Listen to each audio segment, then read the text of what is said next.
स्वागत है आप सभी का हमारे YouTube चैनल नर्सिंग ज्ञान कोश में। मेरा नाम है चंदन और आप देख रहे हैं कम्युनिटी हेल्थ नर्सिंग से fill in the blanks type के क्वेश्चंस को, जो कि फर्स्ट ईयर वालों के लिए बहुत ज़्यादा महत्वपूर्ण होने वाले हैं आगामी परीक्षा के दृष्टि से। आशा करते हैं वीडियो पसंद आ रहा होगा। अगर वीडियो पसंद आ रहा है तो हमारे चैनल को जरूर सब्सक्राइब कीजिए, साथ ही वीडियो को लाइक तथा अपने दोस्तों में भी जरूर शेयर कीजिए। चलिए बढ़ते हैं आज के पहले क्वेश्चन की तरफ। आज का पहला क्वेश्चन है, विटामिन को डैश कहते हैं, यानी जो विटामिन होता है उसे हम लोग दूसरे किस नाम से जानते हैं।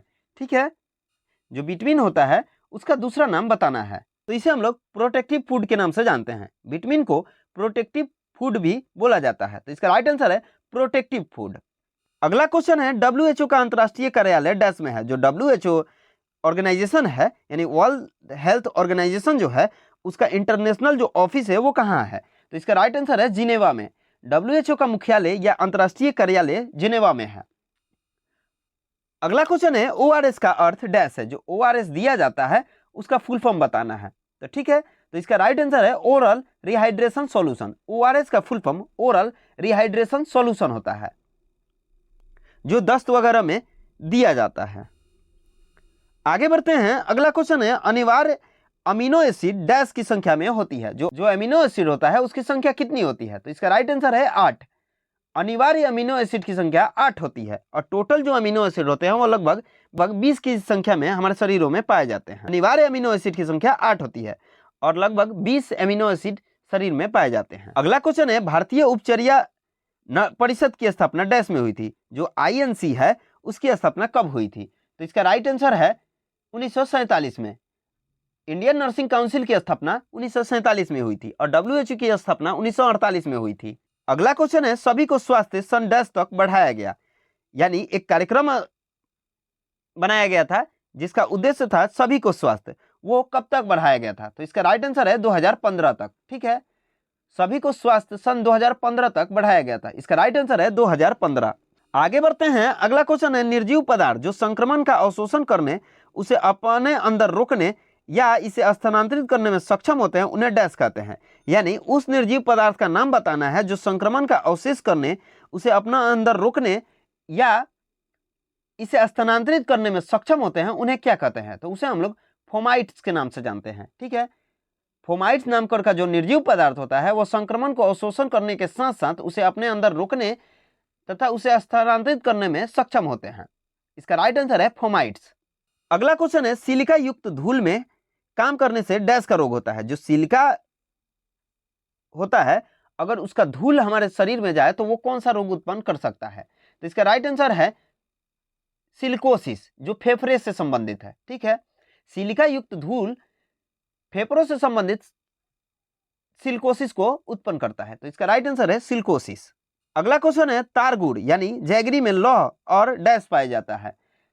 तार गुड़ जो होता है, जो तार से प्राप्त गुड़ होता है, उसमें लोहा के साथ साथ ऐसा कौन सा एक और तत्व पाया जाता है, तो उसका राइट आंसर है कैरोटीन।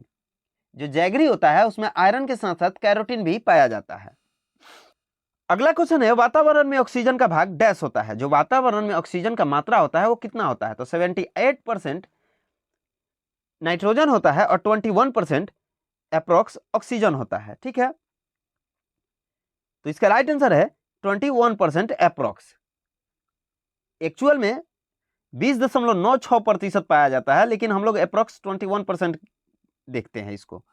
अगला क्वेश्चन है, कार्बोहाइड्रेट का आंतों में अंतिम रूप डैश होता है। जो कार्बोहाइड्रेट होते हैं वो आंत में जाके अंतिम रूप में क्या बदल जाते हैं, तो इसका राइट आंसर है ग्लूकोज में। जो कार्बोहाइड्रेट पाया जाता है हमारे शरीर में या भोजन के थ्रू हम लोग के शरीर में जाता है, वो आंतों में जाने के बाद ग्लूकोज में बदल जाते हैं।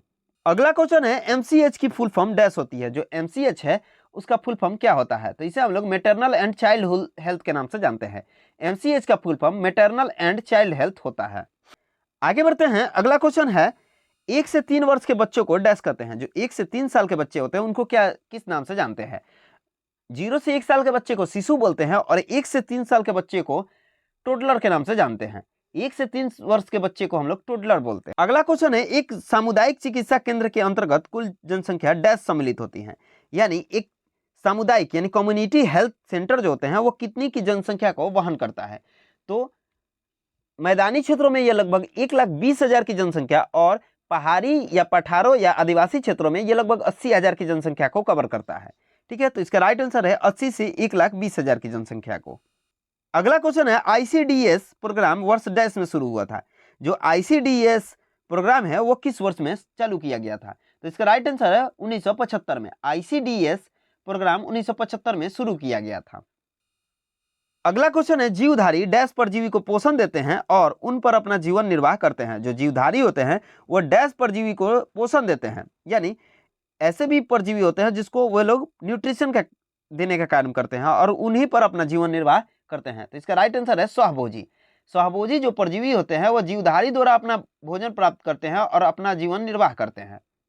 अगला क्वेश्चन है वायु में नमी की उपस्थिति को डैश कहते हैं। अगर वायु में नमी यानी सांद्रता उपस्थित हो तो उसे हम लोग किस नाम से जानते हैं? तो उसे हम लोग आर्द्रता के नाम से जानते हैं, यानी ह्यूमिडिटी। वायु में नमी की उपस्थिति ह्यूमिडिटी कहलाती है। अगला क्वेश्चन है सूक्ष्म जीवों के अध्ययन को डैश कहते हैं। सूक्ष्म जीवों के अध्ययन को किस नाम से जानते हैं? तो उसे हम लोग माइक्रोबायोलॉजी के नाम से जानते हैं। ठीक है, सूक्ष्म जीवों के अध्ययन को माइक्रोबायोलॉजी के नाम से जाना जाता है। अगला क्वेश्चन है भोजन में कोलेस्ट्रॉल अधिक लेने से डैश बीमारी हो जाती है। अगर भोजन में कोलेस्ट्रॉल का मात्रा अधिक हो तो उससे कौन सा रोग उत्पन्न होता है? तो इसे हम लोग एंथ्रोस्क्लेरोसिस के नाम से जानते हैं। ठीक है, भोजन में कोलेस्ट्रॉल अधिक लेने से एंथ्रोस्क्लेरोसिस नाम का बीमारी होता है। अगला क्वेश्चन है टाइफाइड का दूसरा नाम डैश है। जो टाइफाइड रोग होता है उसका दूसरा नाम क्या है?